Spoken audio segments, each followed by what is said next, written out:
Ooh, welcome back to another edition of That Green Vegans podcast. I'm Kelly. Hello. What's up, guys? Welcome back. And today we're just not going to talk, but we're going to talk about it. In today's topic, we're getting into something that's been all around social media. Is Cam Newton a clown or is Kendra G? Now listen, before we even get into this, I just want you to know this podcast is not about bashing, tearing down, or disrespecting anybody. This is about breaking down this conversation, understanding the different perspectives, and asking, what can we learn from this? Because one thing about the internet, they will take a 2-minute clip, they will flip it, they will twist it, and they will run wild with it. So I said, let me sit down, watch the full interview, and come up with a fair opinion. Okay, so let's get started. What did I see most? So on the internet, I seen a lot of clips, a lot of shorts, and they was really tearing into Kendra G. And let's be real. A lot of these voices was coming from red pill spaces, the manosphere. They were coming from people who were commenting for their own agendas, for their own platforms, right? And I had to pause and ask myself, are we reacting to the truth or are we reacting to a narrative? Because social media has a way of doing this, right? They take the highlights of the most dramatic moments, they remove the contents, and then everybody builds their own story on top of it. And suddenly, you don't even know what actually happened. You just know what people are saying happened. So I said, let me go straight to the source. So I went to Cam Newton's platform. I found the interview and I sat and I watched almost 2 hours of this interview. I had my little notebook with my pencil and I was taking notes. And if you hadn't seen the interview, I kind of want to start off talking about Cam Newton, right? In the energy that he was like letting out, right? So I'm going to be totally honest, right? Cam came off very condescending, right? Like the tone, the delivery, it wasn't just he said, it was more like how he said it, right? There was this underlining energy of, I know better than you. I'm speaking from authority. Let me correct you. That kind of energy.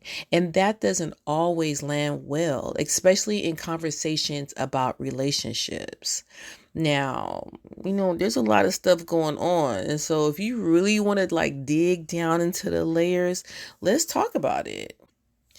Cam Newton has 9 kids by multiple women. He says he doesn't believe in marriage and he prefers a life partner. But then on another platform like Funky Friday, he said he's still working on himself. He's not married, but still trying to figure it out. So now we got to ask, how are you giving structured advice when you still navigating your own situation? And listen, this is not judgment. That's just accountability. Now, here is where I'm going to be fair, because I don't think that Cam is just a clown. I think he's a man who's been through some things, a man who has baggage. And those were his words. They were not mine. A man who's still processing life publicly. So we're going to make mistakes, right? One day he's going to say this and it's going to be all over the internet. And once, you know how it is, once it's on the internet, it is hard to pull off of. But sometimes when people are healing, they speak from pain and they don't speak from clarity. And that's what I feel like all this comes from, right? Because it came out like control, it came out like ego, like he was being condescending. But I also saw something important, his acknowledgement. He did acknowledge that he need to do better, and he did apologize for his past statements, and he admitted he has growth to do. In all that matters, because growth doesn't always look polished and sometimes it looks messy. Now, these platforms, to me, I'm still baffled because I still think, why do women go on these platforms, right? So I want to talk about Kendra G because I saw something that really bothered me, and that she folded. And I'm not trying to be disrespectful, but the energy did shift. She had this certain kind of energy, but you can tell that it almost like she shrunk a little bit, right? And it made me question, why do women go on these platforms knowing this, right? Because let's be honest, these platforms can get very combative, right? They're built for debates, not for understanding. And sometimes they're designed to challenge women publicly. So when you step into these spaces, you have to be grounded in who you are. Because if you're not, you can be talked over, you can get reframed, and yes, you can get embarrassed.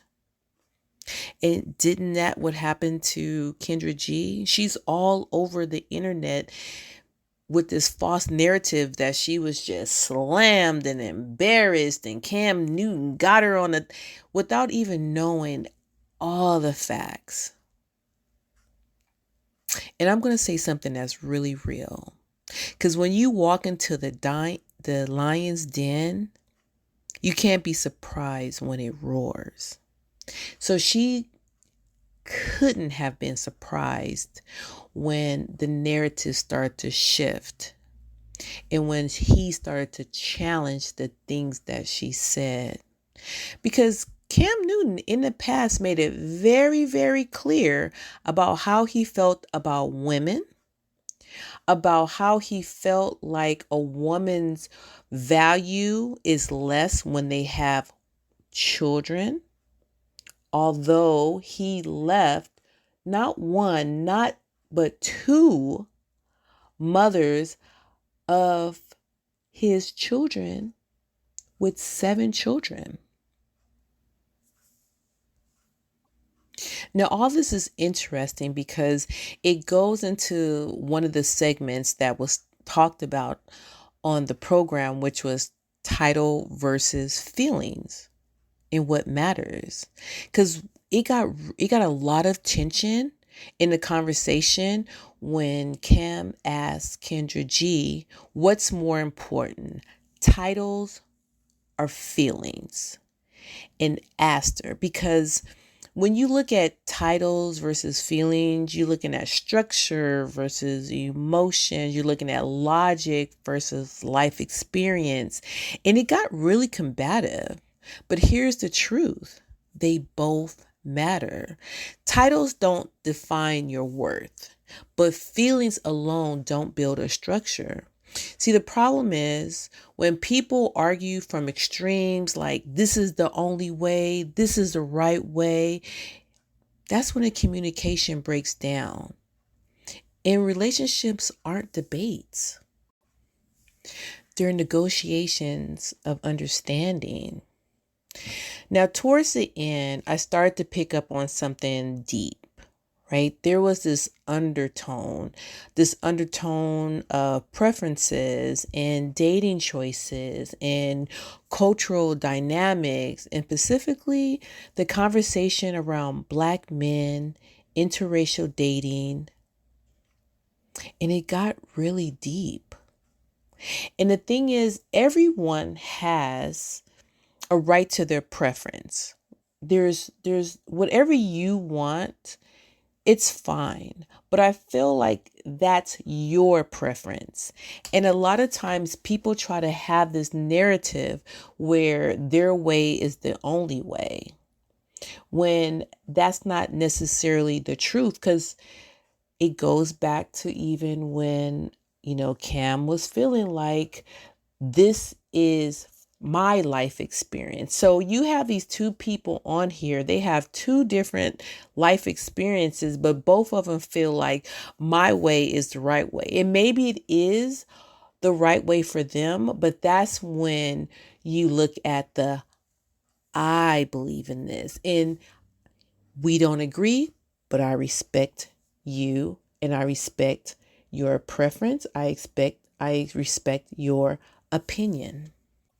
Because this conversation was layered with history, identity, perception, and personal experience, right? So when people speak on it, it's rarely that they're just speaking about dating. It's really about how people see themselves in each other.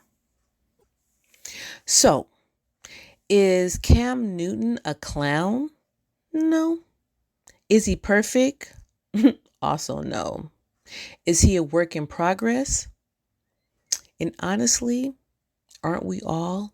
And Kendra, a reminder that you have to stand firm in your voice, especially when you step into spaces that challenge you. And at the end of the day, it isn't about picking sides. It's about asking, are we listening to understand, or are we listening to respond? Are we growing, or are we just trying to go viral? Because making fun of people doesn't make you better. It just makes you louder. I seen this story that relates to this, and I really want to share it. And it was this woman who always heard that she hit the wall, right? And she started to believe it. Not overnight, but slowly. It was in the comments, it was in the clips, the podcast playing in the background while she cleaned, while she drove, while she lived her life. Women hit the wall. Your value is gone after a certain age. No man wants that. At first, she laughed it off, but then she got quiet. She started looking in the mirror differently, questioning herself, doubting her worth. She was single, and somehow the world made her feel like she meant less than what she was. Like she missed her moment, like she was expired.